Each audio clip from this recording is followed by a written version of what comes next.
Let's move on then to assisted dying. Yeah, indeed, which is getting increasing amounts of coverage and certainly being couched in terms that suggest that we all agree that it's absolutely got to happen and that it's a very good idea, highly questionable, of course. But the reason that this is being discussed right now and was referred to on the UK Column News by Debbie Evans on Friday is because the Nuffield Council on Bioethics has produced a document referring to a citizens' jury that was put together. Now, there are many details from that we'll come on to, but just to give an indication of how the narrative's been built and effectively the sort of conflation of assisted dying with all the other things that were going on. We look at the work of Matt Hancock, reported back in 2020 in the Daily Mail about the slightly ludicrous position of people apparently being able to leave the country to die in an assisted fashion during the coronavirus lockdown. Hancock, of course, then put to the fore for the full sort of indoctrination treatment in 2021 by the Telegraph there towards legalizing it. Now, to give a flavour of what the Nuffield Council on Bioethics deals with, these are the 5 reports that it's produced in the year 2024.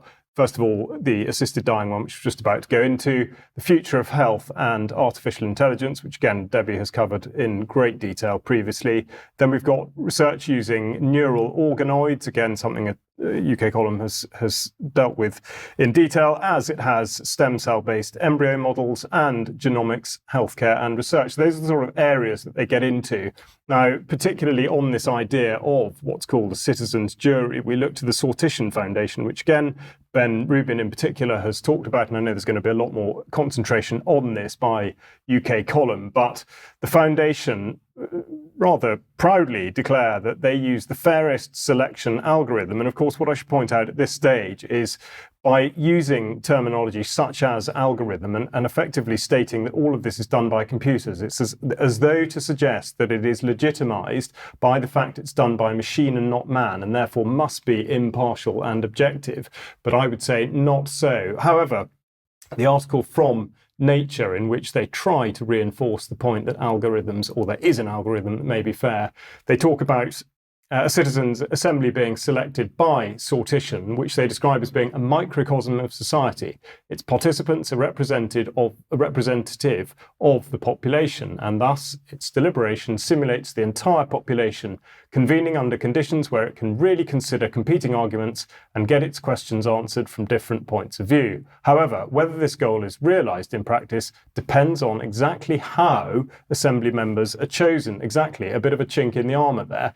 Now, they go on and say, as the final and most complex component of the selection process, the selection algorithm has great power in deciding who will be chosen to represent the population. Well, of course it does. And in this case, we are being led to believe that after the selection of 34 people in the United Kingdom, only 30 of whom could actually turn up, whether virtually or in person, and only 28 of whom, in fact, had a bearing on the outcome, it is perfectly ludicrous in the first instance to suggest that that smaller number of people could possibly represent the views of the entire nation. So what we're going to do now is just have a quick look at the Harvard Business Review, talking about what's called algorithmic bias, because, of course, algorithms are written by people. An algorithmic bias occurs when algorithms make decisions that systematically disadvantage certain groups of people. It can have disastrous consequences when applied to key areas such as healthcare, criminal justice, and credit scoring. Now, the point they're trying to make is the sort of the social justice context, effectively saying that it persecutes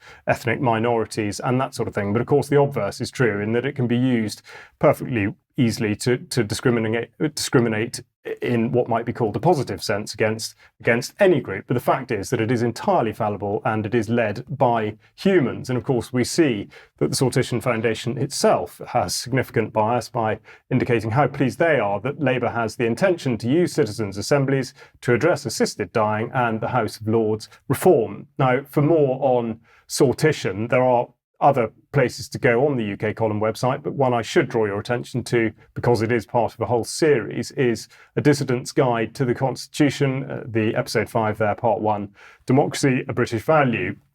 question mark, but that series is absolutely well worth listening to, and Sortition is a big part of it, and UK Column will come on to explain exactly why that is. But with this in mind, and with the particularly the Nuffield, which of course is part of a much bigger, effectively sort of Nuffield landscape, we look at the founder, or the man that set up this, who became Viscount Nuffield, William Morris, the car magnate, from the Oxford Dictionary of National Biography. And it's just worth pointing out, when we consider all the various social biases and the things that the Sortition Foundation in particular would take great care to avoid getting ensnared in. He was persuaded back in 1930, apparently, they say, by Oswald Mosley during the slump, to put up £50,000 to help found his new party, in the mistaken belief that Mosley favoured some of his ideas on involving businessmen in government to secure economic stability and rational action. Well, that's very much a watered-down version of what Nuffield has actually been perhaps accused of saying or thinking about certain things and the way that society should work. But of course, again, this is completely glossed over. The other point worth making is that Nuffield Health, which again is formed on the back of the enormous Nuffield wealth, receives a lot of money from government, had £250 million from government in the last 4 years, and would stand, if it moves into the area of assisted dying, to make an enormous sum of money. So that is very, very relevant to the push for assisted dying, run here by the Campaign for Dignity in Dying. And they give us an update. Again, this has been reported on much, but Lord Falconer's bill, the assisted dying bill, set for its second reading on the 15th of November. And just to give an indication of the public programming that's done, I've just taken a couple of screenshots off the campaign website, and here we see a picture of a lady with the caption, the true cost, how the UK outsources death to Dignitas, which of course is in Switzerland, and that's where people were apparently prohibited from getting to, or find prohibitively expensive. The cost of dying in Switzerland under such conditions is reckoned to be about £15,000.